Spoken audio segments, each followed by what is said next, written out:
দেশীয় গ্লোব বায়োটেকের করোনার টিকা বঙ্গোভ্যাক্সের ক্লিনিক্যাল ট্রায়ালের প্রোটোকল জমা। অনুমোদন পেলেই মানবদেহে পরীক্ষামূলক প্রয়োগ শুরু। এর মধ্যে ভ্যাকসিন হিসাবে বিবেচিত একটা পটেনশিয়াল আছে, সেই জায়গা থেকে আমরা একটি ক্লিনিক্যাল ট্রায়াল প্রোটোকল তৈরি করেছি। ক্লিনিক্যাল ট্রায়ালের যে ডোজ সেটা কিন্তু সার্বিক তত্ত্বাবধানে রেগুলেটরদের উপস্থিতিতেই হতে হবে। সায়েন্টিফিক্যালি যখন এটা অ্যাপ্রুভড হবে তখনই সেফটি, ইমিউনোজেনিসিটি এগুলো সব কিছু দেখেই আমরা মানবদেহে এটাকে প্রয়োগ করব। দেখছিলেন প্রধান শিরোনাম, দুপুরের সময়ের সঙ্গে আছি আমি খান তাজনিন হাসান। এবার অন্যান্য শীর্ষ সংবাদ। উত্তরাঞ্চলে বিপর্যস্ত শৈত্যপ্রবাহে জনজীবন। শীতের তীব্রতায় হাসপাতালে ঠান্ডাজনিত রোগীর সংখ্যা বেড়েছে কয়েক গুণ। অবশেষে দূর হচ্ছে পদ্মা সেতুর দুই প্রান্তে রেল লাইনের নকশা জটিলতা। জাজিরায় বাড়ছে খুঁটি, মাওয়ায় ভাঙা পড়বে দুটি পিলার।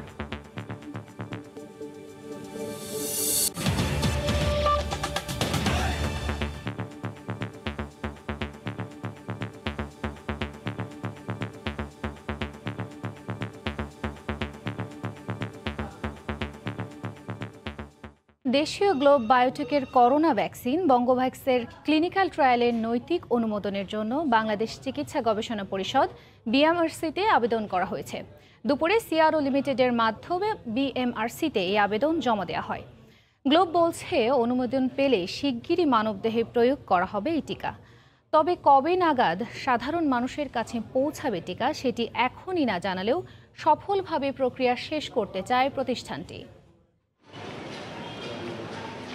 প্রাণীদেহে প্রথম ধাপের সফলতার সুসংবাদ জানানোর প্রায় 6 মাস পর বাংলাদেশ চিকিৎসা গবেষণা পরিষদে বঙ্গোভ্যাক্স। রোববার সকালে সিআরও লিমিটেডের মাধ্যমে বাংলাদেশি গবেষকদের উদ্ভাবিত করোনার টিকা বঙ্গোভ্যাক্সের ইথিক্যাল ক্লিয়ারেন্স অ্যাপ্লিকেশন নিয়ে বিএমআরসিতে আসে গ্লোব বায়োটেকের দল। এ সময় উপস্থিত ছিলেন গ্লোব বায়োটেকের চেয়ারম্যান হারুনুর রশিদ, সিইও কাকন নাগ, প্রতিষ্ঠানটির গবেষণা ও উন্নয়ন বিভাগের প্রধান ডক্টর আসিফ মাহমুদ সহ রিসার্চ টিমের অন্যান্য সদস্যরা। দুপুর 12:30টার দিকে বিএমআরসিতে জমা দেওয়া হয় আবেদন। এরপর গণমাধ্যমে কথা বলেন তারা। বলেন অনুমোদনের পর 7 থেকে 10 দিনের মধ্যে ট্রায়ালে যেতে পারবে বঙ্গোভ্যাক্স। সায়েন্টিফিক্যালি আমরা আগাচ্ছি এবং সায়েন্টিফিক্যালি যখন এটা অ্যাপ্রুভড হবে তখনই সেফটি, ইমিউনোজেনিসিটি এগুলো সব কিছু দেখেই আমরা মানবদেহে এটাকে প্রয়োগ করব। সমন্বিত দুটি ধাপে শতাধিক স্বেচ্ছাসেবীর দেহে প্রয়োগ করা হবে ভ্যাকসিন। তবে তার আগে করা হবে প্রত্যেকের স্বাস্থ্য বীমা। ঢাকার ভেতরে বেসরকারি একটি প্রতিষ্ঠানে চলবে টিকার পরীক্ষামূলক প্রয়োগ, যাতে রেগুলেটরের অনুমোদনের জন্য বিলম্ব না হয়। কারণ এখানে আমাদের বুঝতে হবে আমরা একটা প্যান্ডেমিক ফেস করছি। আমি আজকে ফেজ 1 শেষ করলাম, আবার 3 মাসের ফেজ 2 ধাক্কায় গেলাম, 6 মাস লাগলো, সময় নষ্ট হবে। সেজন্য আমরা চাচ্ছি যে ফেজ 1 ফেজ 2 আমরা একসাথে অনুমোদন নেব, কিন্তু অবশ্যই প্রোটোকলে বলা ছিল ধাপে ধাপে করা হবে। মানবদেহে ক্লিনিক্যাল ট্রায়ালের পুরো প্রক্রিয়া বিশেষজ্ঞদের তত্ত্বাবধানে সম্পন্ন হবে বলে জানায় গ্লোব বায়োটেক। ক্লিনিক্যাল ট্রায়ালের যে ডোজ সেটা কিন্তু সার্বিক তত্ত্বাবধানে রেগুলেটরদের উপস্থিতিতেই হতে হবে। ক্লিনিক্যাল ট্রায়ালের জন্য যে ব্যাচগুলি সেগুলি কিন্তু এখন আমরা শুরু করিনি। তবে এ বিষয়ে কোনো কথা বলেনি বিএমআরসি। রাশেদ লিমন, সময় সংবাদ, ঢাকা। এই মুহূর্তে মহাখালীতে বিএমআরসিতে আছেন রিপোর্টার রাশেদ বাপ্পি। বিস্তারিত জানতে সরাসরি চলে যাচ্ছি তার কাছে। বাপ্পি।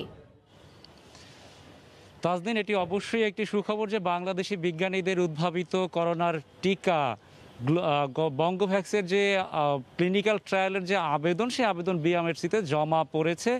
তবে এই আবেদন জমা পড়লে কবে নাগাদ এই টিকা ক্লিনিক্যাল ট্রায়ালের অনুমোদন পাবে সেটি কিন্তু এখন পর্যন্ত বলা যাচ্ছে না। কেননা আমরা বিএমআরসির সঙ্গে কথা বলার চেষ্টা করেছি, কিন্তু তারা এই বিষয়ে এখন কোনো কথা বলবে না। তারা বলেছেন যে আনুষ্ঠানিকভাবে সংবাদ সম্মেলনের মাধ্যমে তাদের যে সিদ্ধান্ত সেটি তারা জানাবেন। তবে তারা এটুকু জানিয়েছেন যে তারা এই আবেদন তাদের হাতে পেয়েছেন এবং পরবর্তীতে তারা যাচাই বাছাই করবেন। তবে এরই মধ্যে আমাদের কথা হয়েছে যারা জনস্বাস্থ্য বিশেষজ্ঞ তাদের সঙ্গে। তারা যেমনটা বলছেন যে বাংলাদেশের বিএমআরসির ক্ষেত্রে এই অভিজ্ঞতা খুবই কম, সেক্ষেত্রে অনেকটা সময় লেগে যেতে পারে বলে তারা ধারণা করছেন। তবে তারা বারবারই বলছেন বিএমআরসিকেই এখন মূল দায়িত্ব পালন করতে হবে, যাতে আন্তর্জাতিক মানদণ্ডের বিচারে পুঙ্খানুপুঙ্খভাবে যাচাই বাছাই করা হয়, অর্থাৎ কোনো প্রকার যাতে ভুল ত্রুটি বা কোনো ধরনের সংশয়ের অবকাশ নেই এখানে।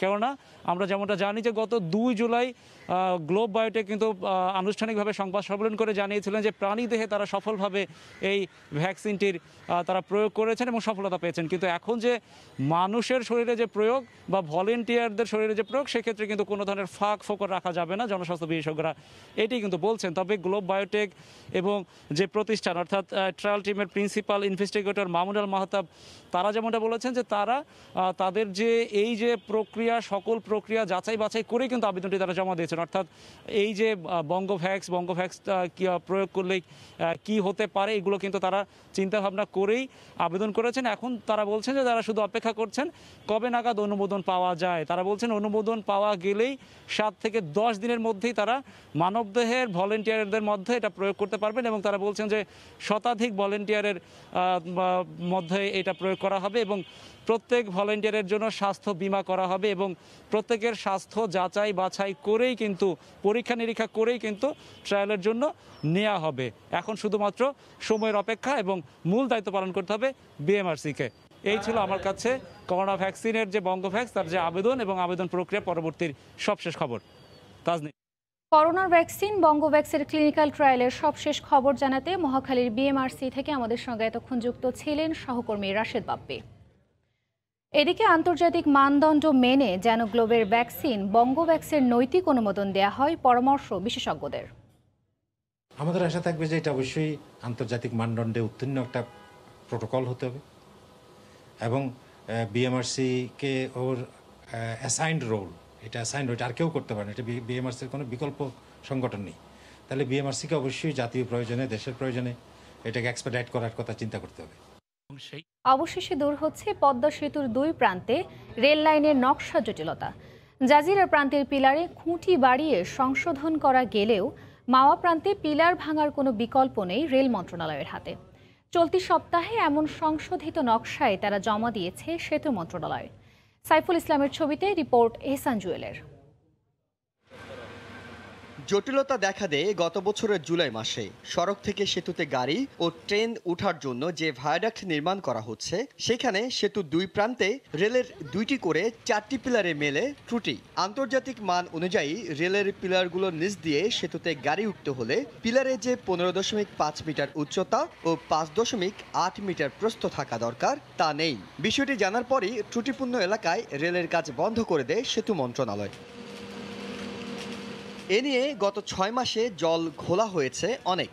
একটি সংশোধিত নকশা রেল মন্ত্রণালয় জমা দিলেও সেটি প্রত্যাখ্যান করে সেতু মন্ত্রণালয়। পরে বুয়েটের সহযোগিতায় 31শে ডিসেম্বর জাজিরা প্রান্তের ত্রুটিপূর্ণ 2টি পিলারের প্রতিটিতে বাড়তি 2টি করে খুঁটি যোগ করে আরেকটি নকশা জমা দেয় রেল মন্ত্রণালয়।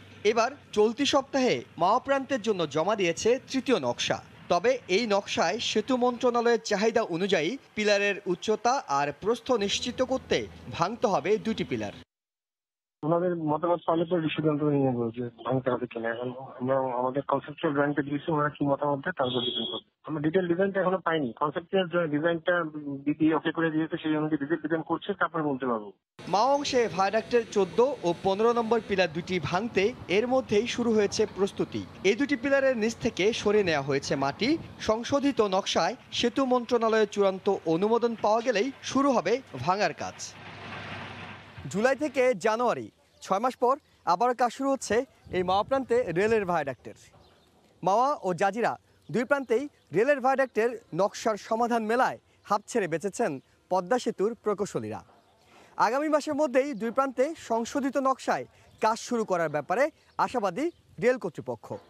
এহসান জুয়েল, সময় সংবাদ, মাওয়া, মুন্সিগঞ্জ।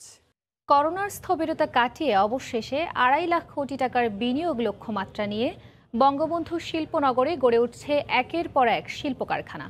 চুক্তি হওয়ার সঙ্গে সঙ্গে বুঝিয়ে দেওয়া হচ্ছে কারখানা স্থাপনের নির্ধারিত স্থান। চলতি বছরের মাঝামাঝি উৎপাদনে যাচ্ছে বাংলাদেশ এবং জাপানের 2টি স্টিল মিল। নূরজামাল আতিকের ক্যামেরায় কমলদের 2 পর্বের ধারাবাহিক প্রতিবেদনের আজ দেখুন প্রথম পর্ব। শ্রমিকদের শোরগোল, গাড়ি আর যন্ত্রের শব্দের সরগরম, একসময়ের পানিতে ডুবে থাকা চরাঞ্চল এখন দেশের সর্ববৃহৎ শিল্পনগরী মিরেশ্বরাই ইকোনমিক জোন। জাতির জনকের নামকরণে নাম দেওয়া হয়েছে বঙ্গবন্ধু শিল্পনগর। করোনার কারণে আটকে যাওয়া কাজ এগিয়ে নিতে শ্রমিকদের চেষ্টার কোনো কমতি নেই। প্রতিদিন কোনো না কোনো প্রতিষ্ঠান ঘটা করে তার কারখানা স্থাপনের ভিত্তিপ্রস্তর স্থাপন করছে। চরের মাটিতে কাটা হচ্ছে কারখানা স্থাপনের খুশির কেক। আবার কোনো কোনো প্রতিষ্ঠানের শীর্ষ কর্মকর্তারা আসছেন কাজের অগ্রগতি দেখতে। যখন ফরেন ইনভেস্টমেন্ট আসবে দেখবেন তাদের সঙ্গে সঙ্গে অনেকগুলি লোকাল ইন্ডাস্ট্রি এবং মাল্টিপ্লায়ার ইফেক্ট হিসেবে অনেকগুলো ডেভেলপ হয়ে যাবে। 2 বছরের কম সময় ধরে চলে আসছে দেশের সর্ববৃহৎ এই শিল্পনগরী গড়ে তোলার কাজ। ইতিমধ্যে এখানে বিনিয়োগে আগ্রহী হয়ে উঠেছে বিদেশি নানা প্রতিষ্ঠান। আগামী 5 বছরের বিনিয়োগের পরিমাণ 3 লাখ কোটি টাকা ছাড়িয়ে যাওয়ার আশা কর্তৃপক্ষের। 2030 সন নাগাদ যখন এই শিল্পনগর বাস্তবায়নটা শেষ হবে তখন এখানে মিনিমাম 25 থেকে 30 বিলিয়ন ডলারের বিনিয়োগ হবে এবং এখানে কমপক্ষে 15 লক্ষ মানুষের সরাসরি কর্মসংস্থান হবে। সবশেষ তথ্য অনুযায়ী বঙ্গবন্ধু শিল্পনগরে চীনের মালিকানাধীন কেমিক্যাল কারখানা, জাপানের স্টিল, ভারতের রং, বাংলাদেশের সুতা তৈরি কারখানা স্থাপনের কাজ চলছে দ্রুত গতিতে। বলতে গেলে অনেকটা গল্পের মতো শোনাবে। এই জায়গায় এক সময় 5 থেকে 10 ফুট পর্যন্ত পানিতে তলিয়ে থাকতো, আর জোয়ার হলে পানির উচ্চতা আরও বেড়ে যেত। কিন্তু সে জলাভূমি এখন 8 থেকে 10 ফুট পর্যন্ত উঁচু করা হয়েছে। আবার এই মাটি আনা হয়েছে বঙ্গোপসাগর থেকে। বঙ্গোপসাগর থেকে আনা নতুন ভূমিতে উঠছে একের পর এক শিল্প কারখানা। বলা হচ্ছে চলতি বছরেই অধিকাংশ শিল্প কারখানা উৎপাদনে যাবে। বঙ্গবন্ধু শিল্পনগর থেকে কমল দে, সময় সংবাদ। মাঝারি শৈত্যপ্রবাহের কবলে দেশের উত্তরাঞ্চল। হাড় কাঁপানো শীতে বিপর্যস্ত জনজীবন। বেলা বাড়লেও দেখা নেই সূর্যের। আরও 2-3 দিন শীত থাকবে বলে পূর্বাভাস দিয়েছে আবহাওয়া অফিস। তারিকুল ইসলামের ক্যামেরায় রতন সরকারের রিপোর্ট। মাঘের শুরুতেই দেশজুড়ে শীতের দাপট। গত কয়েকদিন প্রতিদিনই তাপমাত্রা কমে উত্তরাঞ্চলে বেড়েছে শীত। হাড় কাঁপানো ঠান্ডায় জবুথবু জনজীবন। বেলা বাড়লেও রংপুরে দেখা নেই সূর্যের। চারপাশ ঢাকা কুয়াশায়। কাজের জন্য বের হয়ে সবচেয়ে বিপাকে পড়ে ছিন্নমূল খেটে খাওয়া মানুষ। শীতের কাপড় না থাকায় দুর্ভোগটাই একটু বেশি। এদিকে দুর্ঘটনা এড়াতে সকাল 10টা পেরিয়ে গেলেও মহাসড়কে যানবাহন চলছে হেডলাইট জ্বালিয়ে। খুব বেশি গতকাল বেশি ছিল, আজকে মনে হয় একটু তার থেকে একটু কম লাগে। তারপরও ঠান্ডা, প্রচুর ঠান্ডা। বাচ্চা কোচ্চা নিয়ে খুব কষ্ট করবার লাগছে। পেশাব পায়খানা করে, ধোয়া ধুই, ঠান্ডা লাগে, বাচ্চার ঘর মেডিকেল নিয়ে আসতে হয়। একদিকে করোনা, অন্যদিকে শীত জেঁকে বসায় বিপর্যস্ত জনজীবন। কাজে না যেতে পারলে তো এখন সমস্যা। ঠান্ডা প্রচুর, শ্বাসকষ্ট, জ্বর, কাশ এটা বেশি দেখা যাচ্ছে এই ঠান্ডার মধ্যে। প্রচন্ড ঠান্ডা উত্তরবঙ্গে। আরো 2 থেকে 3 দিন শীতের তীব্রতা থাকবে বলে জানিয়েছে আবহাওয়া অফিস। জলীয় বাষ্পের পরিমাণটা বেশি হওয়ার কারণে এবং সেই সাথে সাথে বাতাসের যে প্রবাহটা, এই কারণেই মূলত ঠান্ডাটা লাগতেছে। এটা আরো 2-1 দিন হয়তো কন্টিনিউ করবে, তারপরে হয়তো আস্তে আস্তে তাপমাত্রা বাড়বে। রংপুরে গড় তাপমাত্রা থাকে 8 থেকে 11 ডিগ্রি সেলসিয়াস। আবহাওয়া অফিস বলছে বাতাসে জলীয় বাষ্পের পরিমাণ বেড়ে যাওয়া এবং দমকা হওয়ার কারণে শীতের অনুভূতি বেশি হচ্ছে। রতন সরকার, সময় সংবাদ, রংপুর। এদিকে হাসপাতালগুলোতে কয়েক গুণ বেড়েছে ঠান্ডাজনিত রোগের সংখ্যা। নিউমোনিয়া, শ্বাসকষ্ট সহ নানা রোগে আক্রান্তদের মধ্যে শিশুই বেশি। এ অবস্থায় বাড়তি যত্নের পরামর্শ চিকিৎসকদের। দেশ জুড়ে বাড়ছে ঠান্ডাজনিত রোগীর সংখ্যাও। জ্বর, সর্দি কাশি, নিউমোনিয়া ও ডায়রিয়া সহ নানা রোগে আক্রান্ত হয়ে হাসপাতালে এসেছেন অসংখ্য রোগী, যার মধ্যে শিশু ও বৃদ্ধ রোগীর সংখ্যাই বেশি। ঠাকুরগাঁও জেলা সদর হাসপাতালে একদিনে ঠান্ডাজনিত রোগ নিয়ে 55 জন শিশু রোগী ভর্তি হয়েছে। 100 শয্যার হাসপাতালটিতে বর্তমানে 135 জন শিশু চিকিৎসাধীন থাকায় তৈরি হয়েছে শয্যা সংকট। ধারণ ক্ষমতার বেশি চাপে হিমশিম খেতে হচ্ছে চিকিৎসক ও রোগীর স্বজনদের। কালকে রাত 12টার সময় আমার বাচ্চাকে নিয়ে আসি, এখন রাত 12টা থেকে এখন সিট পাইনি, এখন মেজাতে শুয়ে আছি। আমরা 250 বেডের প্রশাসনিক অনুমোদন পেয়েছি। আমাদের রোগী থাকছে প্রায় 370-80 অন অ্যান এভারেজ। সো আমরা বেড সংকলন করতে পারছি না। উত্তরের জেলা গাইবান্ধায়ও বেড়েছে ঠান্ডাজনিত রোগের প্রভাব। একদিনে ভর্তি হওয়া 14 জন সহ শুধুমাত্র ডায়রিয়া নিয়েই জেলা হাসপাতালে ভর্তি আছেন 28 জন রোগী। এছাড়া নিউমোনিয়া আক্রান্ত 6 জন রোগীও চিকিৎসাধীন আছেন এই হাসপাতালে। বাচ্চার পাতলা পায়খানা, বমি, এই জন্য আমরা এখানে এসেছি। একটু জ্বর, সর্দি, কাশ, এই জন্য আসছি। কুড়িগ্রাম জেনারেল হাসপাতালে বেড়েছে নিউমোনিয়া আক্রান্ত রোগীর সংখ্যা। হাসপাতালটিতে বর্তমানে 9 শিশু সহ নিউমোনিয়া আক্রান্ত অন্তত 26 জন রোগী ভর্তি রয়েছেন। এছাড়া ডায়রিয়া নিয়ে চিকিৎসাধীন আছে 19 জন শিশু। এমন পরিস্থিতিতে ঠান্ডাজনিত রোগ এড়াতে শিশু ও বৃদ্ধদের প্রতি বিশেষ যত্ন নেওয়ার পরামর্শ চিকিৎসকদের। বাচ্চাকে ঠান্ডা লাগাবেন না, স্যাঁতস্যাঁতে জায়গায় রাখবেন না, পুষ্টিকর খাবার পরিবেশন করবেন এবং কোনো সমস্যা মনে হলে অতি সত্বর হাসপাতালে চলে আসবেন। এ সময় স্বাস্থ্য সুরক্ষায় বেশি বেশি শাকসবজি, ফলমূল ও তরল খাদ্য খাওয়ারও পরামর্শ দিয়েছেন চিকিৎসকরা। কেফায়েত শাকিল, সময় সংবাদ। চট্টগ্রাম সিটি নির্বাচন উপলক্ষে সকাল থেকে নগরীতে আওয়ামী লীগ ও বিএনপি প্রার্থীর প্রচারণা চালাচ্ছেন। এই মুহূর্তে কাজীর দেউরি এলাকায় আছেন রিপোর্টার পার্থ প্রতিম বিশ্বাস। সরাসরি চলে যাচ্ছি তার কাছে। পার্থ, ধন্যবাদ। আমরা এখন আছি চট্টগ্রামের কাজীরদড়ি এলাকায়। সকাল থেকেই চট্টগ্রাম সিটি কর্পোরেশনের নির্বাচনী প্রচারণায় জমজমাট বন্দনগরী চট্টগ্রাম। আমরা সকাল থেকেই দেখছি আওয়ামী লীগের এবং বিএনপির যারা প্রার্থীরা রয়েছেন তারা সবাই কিন্তু তাদের যে নির্বাচনী প্রচারণা, সেই প্রচারণায় ব্যস্ত সময় পার করছে। সেক্ষেত্রে দিন যত যাচ্ছে ততই আমরা দেখছি নির্বাচনী প্রচারণা জমে উঠছে বন্দনগরীতে। আজকে সকালে যদি আওয়ামী লীগের কথা বলে, আওয়ামী লীগের প্রার্থী যিনি রেজাউল করিম চৌধুরী, তিনি সকাল ঠিক 12টার দিকে চট্টগ্রামের নিউ মার্কেট এলাকায় হকারদের সাথে প্রথমে মতবিনিময় করেন। এছাড়া তিনি সেখানে বলেছেন তিনি যদি নির্বাচিত হন সেক্ষেত্রে হকারদের যে সমস্যা রয়েছে সকল ধরনের সমস্যা কিন্তু তিনি সমাধান করবেন, তিনি আমাদেরকে জানিয়েছেন। এবং সেক্ষেত্রে আমরা এরপরে দেখেছি হকারদের সাথে মতবিনিময়ের পর নিউ মার্কেট এলাকায়, স্টেশন রোড এলাকায় তিনি তার যে নির্বাচনী গণসংযোগ, নির্বাচনী যে প্রচারণা সবগুলোই কিন্তু তিনি নির্বাচনী প্রচারণা চালিয়েছেন। এবং দলীয় নেতাকর্মীরাও কিন্তু তার সাথে অংশগ্রহণ করেছেন। এবং স্থানীয় যে সরকার দলীয় কাউন্সিলর প্রার্থী নীলু নাগ, তিনিও কিন্তু তার সাথে নির্বাচনী প্রচারণায় ছিলেন। সেক্ষেত্রে আজকে বিএনপি প্রার্থীও নির্বাচনী প্রচারণা চালিয়েছে। একই সময়ে নগরীর যে কাপ্তাই রোড এলাকা, একই এলাকায় নির্বাচনী প্রচারণা চালিয়েছেন। সেক্ষেত্রে আমরাও দেখেছি দলীয় নেতাকর্মীদের সাথে নিয়ে সকাল থেকেই নির্বাচনী প্রচারণায় জমজমাট সময় পার করেছেন। এবং বিএনপি প্রার্থী অভিযোগ করে বলেছেন আসলে আওয়ামী লীগের দলীয় নেতাকর্মীরা প্রতিদিনই বিভিন্ন ওয়ার্ডে মারামারি করে নির্বাচনী পরিবেশ ভীতিকর করার চেষ্টা চালাচ্ছেন। সেক্ষেত্রে নির্বাচন কমিশন এবং আইন শৃঙ্খলা বাহিনী যারা রয়েছে তাদেরকে শক্ত হাতে তা দমন করারও তিনি আহ্বান জানিয়েছেন। এবং এই বিষয়টি নিয়ে রেজাউল করিম চৌধুরীকে প্রশ্ন করা হলে তিনি জানিয়েছেন বিএনপি আসলে নির্বাচন বানচালের চেষ্টা করছে। বিএনপি যে সময় সারা বছর যেরকম অভিযোগ করে, এখন নির্বাচনের আগেও বিএনপি অভিযোগ করছে এবং অভিযোগের মাধ্যমে বিএনপি নির্বাচনকে প্রভাবিত করার চেষ্টা চালাচ্ছেন বলে অভিযোগ করেছেন আওয়ামী লীগের মেয়র প্রার্থী রেজাউল করিম চৌধুরী। আর যদি নির্বাচনের কথা বলে, আমরা জানি সকাল থেকে রাত পর্যন্ত শুধু চট্টগ্রামের মেয়রই নয়, 41টি ওয়ার্ডের যে কাউন্সিলর প্রার্থীরা রয়েছে তারাও সকাল থেকে রাত পর্যন্ত বিভিন্ন জায়গায় তারা নির্বাচনী প্রচারণা চালাচ্ছেন। তো এই ছিল আমার কাছে এখনো পর্যন্ত চট্টগ্রামের সিটি কর্পোরেশনের যে নির্বাচনী প্রচারণা এর সর্বশেষ খবর। নির্বাচনী প্রচারণার সবশেষ খবর জানাতে চট্টগ্রাম থেকে আমাদের সঙ্গে এতক্ষণ সরাসরি যুক্ত ছিলেন সহকর্মী পার্থ প্রতিম বিশ্বাস। রাতের ঢাকায় বিভিন্ন স্থানে চাঁদাবাজদের নৈরাজ্য।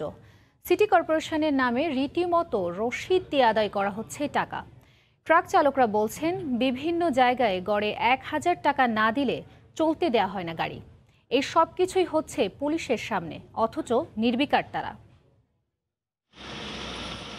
রাত 3:30, রাজধানীর টিকাটুলি মোড়। ঢাকা দক্ষিণ সিটি কর্পোরেশন লেখা জ্যাকেট পরে 8-10 জন থামিয়েছেন পণ্যবাহী ট্রাক।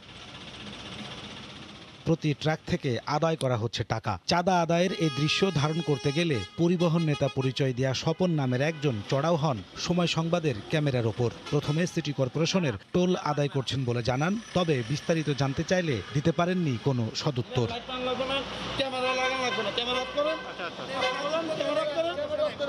দৃশ্যটি বঙ্গভবনের উল্টো দিকে। এখানেও সিটি কর্পোরেশনের নাম ভাঙিয়ে চলছে চাঁদাবাজি। প্রতিটি ট্রাক থেকে আদায় করা হচ্ছে 100 থেকে 200 টাকা। তাদের পরিচয় জানতে চাইলে সিটি কর্পোরেশনের পোশাক পরে আছেন, কিসের টাকা নিলেন? কোনো কিছু না বলেই দৌড়ে পালান একজন, তবে অন্যজন দেখালেন চাঁদার রসিদ। এটা সিটি কর্পোরেশনের টাকা আনছে রাজিয়া সুলতানা। কিসের টাকাটা, কি জন্য? টাকাটা ওই যে আপনার যে ভ্যানের। ধোলাইপাড় এলাকাতেও চলছে চাঁদাবাজি। এখানেও পাওয়া গেল সিটি কর্পোরেশনের নামে লেখা রসিদ। ঢাকা দক্ষিণ সিটি কর্পোরেশনের। ঢাকার বাইরে থেকে আসা ট্রাক চালকরা বলছেন, রাজধানীর গুলিস্তান, যাত্রাবাড়ি, ওয়ারি, ধোলাইপাড় এলাকার অন্তত 10 থেকে 12 স্থানে দিতে হয় চাঁদা। চাহিদা মতো টাকা না দিলে আটকে দেওয়া হয় মালামাল। জায়গাটা প্রতিটা পয়েন্টে পয়েন্টে টাকা দিতে হয়। আসবে লাগে রবিবারটা আমার 200 টাকা আছে। এনে আবার কি এর চান্দা, 60 টাকা কি এর চান্দা, সব জায়গায় যাত্রাবাড়ি চান্দা, এনে চান্দা, সব জায়গায় চান্দা। এসব কিছুই চলছে পুলিশের সামনেই, অথচ তারা বলছেন কিছুই জানেন না তারা। সিটি কর্পোরেশন বা অন্য কোনো ইয়েতে আমাদের যে টাকা পয়সা নেয়, এরকম তো আমাদের থানার মধ্যে তো দেখি না কোথাও। শুধু দক্ষিণ সিটিতেই প্রতি রাতে কয়েক লাখ টাকা চাঁদাবাজি হয় বলে জানান ট্রাক চালকরা। নাজমুস সালেহী, সময় সংবাদ, ঢাকা। একের পর এক প্রকল্প হাতে নিয়েও কারাগারকে সংশোধনাগারে রূপান্তর করা সম্ভব হচ্ছে না। আবার কারাপণ্যের যথাযথ বাজারজাত নিশ্চিত করতে না পারায় অনেক ক্ষেত্রে বঞ্চিত হচ্ছেন কারিগররা। সেক্ষেত্রে আরও বড় পরিসরে পরিকল্পনা নেওয়ার তাগিদ বিশেষজ্ঞদের। তবে কারা কর্তৃপক্ষ বলছে, জনবল নিয়োগের প্রক্রিয়া শেষ হলেই ত্বরান্বিত হবে এসব প্রকল্প। খলিলুর রহমানের ক্যামেরায় রাশেদ লিমনের রিপোর্ট। জেল কোড অনুসারে একজন বন্দীর জন্য 35 বর্গফুট জায়গা বরাদ্দ দেওয়ার কথা থাকলেও এই চিত্র বলছে ভিন্ন কথা। কারা কর্তৃপক্ষের দেয়া সবশেষ তথ্য বলছে, দেশের কারাগারে মোট ধারণ ক্ষমতা 42,150 জন, অথচ দেশের বিভিন্ন কারাগারে মোট বন্দী 82,290 জন। যদিও বেলা শেষে হিসেবটা এমন হলেও সারা দিনের হিসাবটা কিছুটা অন্যরকম। সকালে নাস্তা রুটি, দুপুরে ভাত 12টা বাজে। 14 শিকের মাঝে বন্দি একটি জীবন। কারাবাস সম্পর্কে সাধারণ মানুষের ধারণাটা অনেকটাই এমন, তবে এখানে এলে চোখের সামনে যে বাস্তবতা উঠে আসে সেটি কিন্তু সেই ধারণা থেকে অনেকটাই আলাদা। সকালের শুরুটা পত্রিকার পাতা কিংবা বইয়ের মলাট ভেঙে হয় কারো। ধর্মীয় শিক্ষা, শরীরচর্চা, খেলাধুলা আর সাংস্কৃতিক নানা আচার অনুষ্ঠানে বদলে দিয়েছে জেল জীবনের মানে। জেল সম্বন্ধে আমাদের একটা ভীতিকর এবং খুব খারাপ একটা ধারণা ছিল, এখানে এসে সেই ধারণাটা অনেকটাই চেঞ্জ হয়ে গেছে। বন্দি পুনর্বাসনের আওতায় দেশের বড় কারাগারগুলোতে বন্দীদের জন্য গড়ে উঠেছে ছোট ছোট বেশ কিছু শিল্প। দক্ষতা বাড়াতে চলছে প্রশিক্ষণ। তবে পণ্য বিপণন ব্যবস্থা ঠিকঠাক না হওয়ায় কিংবা স্বাভাবিক জীবনে ফিরে এসব দক্ষতা কাজে লাগানোর প্রাতিষ্ঠানিক কোনো ব্যবস্থা গড়ে তুলতে না পারায় অনেক ক্ষেত্রেই তার সুফল মিলছে না। আমি যদি বের হই তাহলে আমি চেষ্টা করব আমি নিজেই পার্লার দেওয়ার জন্য। সরকার যদি দেখশন করে তাহলে ফিরে সে একটা বিশাল বড় একটা দায়িত্ব নিয়ে পালন করতে পারবো। তথ্য বলছে, কারা অধিদপ্তরের 12,178টি পদের বিপরীতে এখন শূন্য পদ 2022। তাই কারা কর্তৃপক্ষের দাবি সবার আগে মেটাতে হবে জনবল ঘাটতি। তাই বিশেষজ্ঞরাও জোর দিচ্ছেন বড় পরিসরে এসব নিয়ে পরিকল্পনা বাস্তবায়নের। আপনার নীতিতেই পরিবর্তনটা আসবে, তখন কিন্তু আপনার মানে আইন, নীতি, তারপরে আপনার অবকাঠামো সব পরিবর্তন করতে হবে। এই বিষয় নিয়ে আমরা শুরু করেছি, আমরা আশা করি যে এটার বিস্তৃতি আরও আমরা করতে পারবো। আমরা চেষ্টা করছি এই কার্যক্রমকে আরও কিভাবে গতিশীল করা যায়। দক্ষতা বৃদ্ধির এসব কার্যক্রমে গতি আসলে হয়তো অপরাধের শাস্তি পাওয়া এই মানুষগুলো স্বাভাবিক জীবনে ফিরে দক্ষ জনগোষ্ঠীতে বদলে যাবে। রাশেদ লিমন, সময় সংবাদ, ঢাকা। এই পর্যায়ে শীর্ষ সংবাদ জানিয়ে দিচ্ছি আরেকবার। দেশীয় গ্লোব বায়োটেকের করোনা টিকা বঙ্গভ্যাক্সের ক্লিনিক্যাল ট্রায়ালের প্রটোকল জমা। অনুমোদন পেলেই মানবদেহে পরীক্ষামূলক প্রয়োগ শুরু। এই ছিল দুপুরের সময়, সঙ্গে থাকুন সময়ের।